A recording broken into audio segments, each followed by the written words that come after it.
First, we need to put it in the microwave. Set the time to 2 minutes and 30 seconds to let it defrost.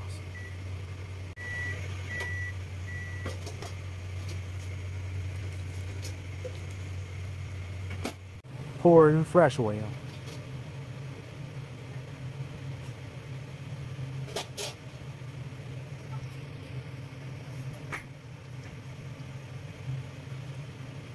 Heat it until it bubbles and smokes. Put in chai gor and fry both sides until golden brown.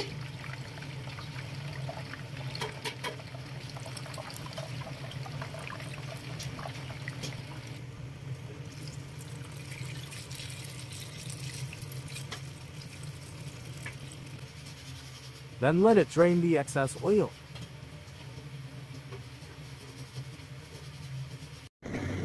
Then remove the long toothpick from the chai gor and cut it into your desired shape.